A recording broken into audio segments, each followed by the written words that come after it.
जय हिंद साथियों, कैसे हैं आप सभी। होप करता हूं कि आप सभी ठीक होंगे, सेफ होंगे व सुरक्षित होंगे। आज की इस वीडियो में हम सभी बात करने वाले हैं भारतीय निर्वाचन आयोग, यानी कि भारत में जो चुनाव की प्रक्रिया करवाता है भारतीय निर्वाचन आयोग, उसमें संविधान बनने से लेकर आज तक जो सुधार हुए हैं या जो जिस समय संविधान बना था उस समय उसकी अथॉरिटी क्या थी, इन्हीं सारी टॉपिक्स के बारे में आज हम बात करने वाले हैं। अल्टीमेटली आप लोग एक बात यह समझ लीजिए कि जिस समय संविधान बना उस समय निर्वाचन आयोग कैसा था, उसके बाद में उसमें जो सुधार हुए ऐसे ऐसे करते निर्वाचन आयोग किस प्रकार से बन गया। एक बहुत ही इंपॉर्टेंट और महत्वपूर्ण सेशन है जिसके बारे में जानकारी आप सभी को होनी चाहिए। सिंपल सी बात आप यह जान लीजिए कि भारतीय निर्वाचन आयोग यानी कि जो चुनाव आयोग है, इसको संविधान में एक अधिकार मिला, यानी कि ये अनुच्छेद 324 में इसका उल्लेख किया गया है। निर्वाचन आयोग का अनुच्छेद 324 में इसका उल्लेख किया गया है। उस समय चुनाव आयोग जो बना निर्वाचन आयोग, उसमें कुछ कमियां भी थी। उल्टा सीधा काम वहां पे हो रहा था, जैसे उस समय पैसे वैसे वितरित करना, अल्टीमेटली प्रचार प्रसार का कोई ढंग ना होना, किसी प्रकार का चुनावी पार्टियों के ऊपर अनुशासन ना होना। जैसे जब संविधान बना तो वही लोग सर्वे सर्वा होते थे जो चुनाव लड़ते थे, उनके ऊपर भाई किसका अनुशासन, किसी का अनुशासन नहीं चलता था। वो किसी का ऑर्डर नहीं मानते थे, अपनी मनमानी करते थे। ये सारे सिस्टम वहां पे जो है प्रचार अनियत ढंग से करते थे।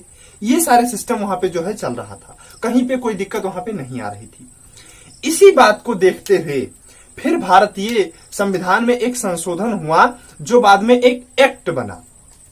हम सभी जानते हैं कि अब जितने भी जो भी हमारे संविधान में त्रुटियां हैं उसे एक एक्ट के माध्यम से संशोधित किया जाता है। पहले बिल पास किया जाएगा, पहले बिल प्रस्तुत किया जाएगा, फिर बिल पास किया जाएगा, फिर राष्ट्रपति की सिग्नेचर करने के बाद बिल जो है वो एक्ट बन जाएगा, उसको उस फाइल में लगा के संजो के रख दिया जाएगा। तो कौन सा एक्ट बना? RPA act, representation of people's act, मतलब रिप्रेजेंटेशन ऑफ पीपल्स एक्ट। यह एक्ट बना, ये 1951 में बनाया गया, मतलब 1951 ईस्वी में जो है इसको बनाया गया। यह एक्ट के अंतर्गत क्या रखा गया? इस एक्ट में यह बताया गया कि किसी भी पार्टी को या किसी भी नेता अधिगण को, मतलब कोई भी ऐसी पार्टी हो या कोई भी व्यक्ति विशेष हो जो चुनाव लड़ रहा है, उसे प्रचार किस ढंग से करना है, उसके लिए जो भी मान्यताएं थी वो इस एक्ट में दर्शाई गई कि आपको प्रचार इतनी गाड़ियों से ज्यादा नहीं आप ले जा सकते हैं, किसी को पैसे नहीं दे सकते हैं, वोट खरीद नहीं सकते हैं, आपकी पार्टी को इससे ज्यादा पैसा नहीं दिया जा सकता है, डोनेट नहीं किया जा सकता है, और बात आपको इतनी सिक्योरिटी मिलेगी या फिर इस कंडीशन में आपकी सिक्योरिटी बढ़ाई जाएगी। ये सारी चीजें। और इसमें क्या था कि आपको किनका आदेश, उस समय न मुख्यमंत्री न प्रधानमंत्री किसी का नहीं, सिर्फ आपको चुनाव आयोग का आदेश का पालन करना होगा। उसके अलावा आपको अनुशासित रहना होगा, अनुशासन का नियम। ये सारे नियम जो है आरपीए एक्ट में बताए गए, यानी कि रिप्रेजेंटेशन ऑफ पीपल्स एक्ट में, जो कि 1951 में पास आउट किया गया, यानी कि पास किया गया जो एक्ट बना। ठीक है।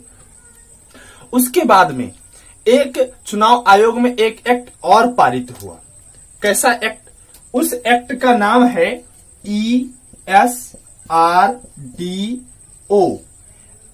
ध्यान से इसका फुल फॉर्म समझिएगा। Election symbol representation of distribution order. Clear है? एक बार फिर से, election symbol reservation of distribution order. इसका हिंदी शायद कुछ होता है कि रुक जाए, एक सेकंड देख लेता हूं मैं। इसकी हिंदी होगी चुनाव चिन्ह आवंटन एवं आरक्षण अधिनियम। हाँ, इसकी हिंदी होगी चुनाव चिन्ह आवंटन एवं आरक्षण अधिनियम। ध्यान से एक बार फिर से, election symbol reservation and distribution order. Clear है? इसकी हिंदी होगी चुनाव चिन्ह आरक्षण एवं आवंटन अधिनियम। इस अधिनियम को 1968 में जो है पारित किया गया, 1968 में पारित किया गया। क्यों ऐसा हुआ? तो ऐसा इसलिए हुआ कि चुनावी सिंबल को लेकर बहुत से मतभेद उस समय चले। जैसा कि मान लीजिए कोई राष्ट्रीय पार्टी है, नेशनल पार्टी है जो कि केंद्र में है, उस पार्टी का चुनाव चिन्ह राज्य स्टेट वाले मांगने लगे कि मुझे पंजा चुनाव चिन्ह चाहिए, या फिर मुझे जो है कमल का चुनाव चिन्ह चाहिए। ऐसे विवाद हुए। उसके बाद में कुछ विवाद ऐसे हुए जिसमें जिसने पार्टी बनाई उसकी पार्टी में दो लोग थे। एक, मान लीजिए मैंने अपनी पार्टी बनाई और मेरी पार्टी में सम्मिलित जो है मेरा उत्तराधिकारी एक मेरा भाई हो, एक मेरा बेटा हो, और इस कंडीशन में अगर मेरी मृत्यु हो जाए तो मेरी पार्टी और ये दोनों बंटवारा चाहे, सामूहिक रूप से पार्टी ना चलाएं, ये कहें ये मेरा है, ये कहें मेरा है, तो मेरी पार्टी का जो चुनाव चिन्ह होगा और किसके पास जाएगा। बात समझ पा रहे हैं कि जैसे मेरी पार्टी का जो चुनाव चिन्ह होगा मेरे भाई के पास जाएगा कि मेरे बेटे के पास जाएगा, किसके पास जाएगा। तो ये दिक्कतें वहां पे हुई। उसके बाद में और दिक्कतें क्या हुई कि नई पार्टी को चुनाव चिन्ह कैसे दिया जाए, कौन सा चुनाव चिन्ह दिया जाए। ये ऐसी सारी दिक्कतों को देखते हुए ESRDO यानी कि election symbol reservation and distribution order 1968 पारित किया गया। इसमें क्या कहा गया कि जो भी नेशनल पार्टियां होंगी उनका चुनाव चिन्ह हम कहीं पर दोबारा यूज नहीं कर सकते हैं। मतलब पूरे देश में नेशनल पार्टियों का चुनाव चिन्ह दोबारा किसी पार्टी का चुनाव चिन्ह नहीं हो सकता है। बात समझ पा रहे हैं। दूसरी बात इसमें क्या कही गई, दूसरी बात इसमें कही गई कि स्टेट पार्टियां जो होंगी उनका चुनाव चिन्ह जो है दूसरे का हो सकता है। जैसे वर्तमान में शिवसेना और झारखंड की एक पार्टी झारखंड की मुक्ति मोर्चा नामक एक पार्टी है जिसका चुनाव चिन्ह जो है सेम है ना। अगली बात इसमें क्या कही गई कि मतलब इसमें क्या था इसका Hindi, election symbol reservation and distribution order में अगली बात जो कही गई वह यह थी कि किसी भी पार्टी को नेशनल पार्टी बनने के लिए जो आर्यताएं चाहिए वो इसमें दर्शाई गई। आप कहिएगा तो मैं बताऊंगा कि क्या क्या एलिजिबिलिटी चाहिए किसी पार्टी को नेशनल पार्टी बनने के लिए या किसी पार्टी को स्टेट पार्टी बनने के लिए। ये सारी चीजें इसमें बताई गई। नेक्स्ट बात, अब आप लोग समझ लीजिए कि इस समय वर्तमान में, आज का मैं फैक्चुअल डाटा बता रहा हूं, वर्तमान में 7 नेशनल पार्टी हमारे यहां है, 7 नेशनल पार्टी अपने यहां है, और जो है 52 स्टेट पार्टी हैं, 52 स्टेट पार्टी हैं, और लगभग 2638 लगभग 2638 अदर पार्टियां अपने देश में इस समय कार्यरत हैं। ये अदर पार्टियों में वही निर्दलीय पार्टियां जो है आती हैं।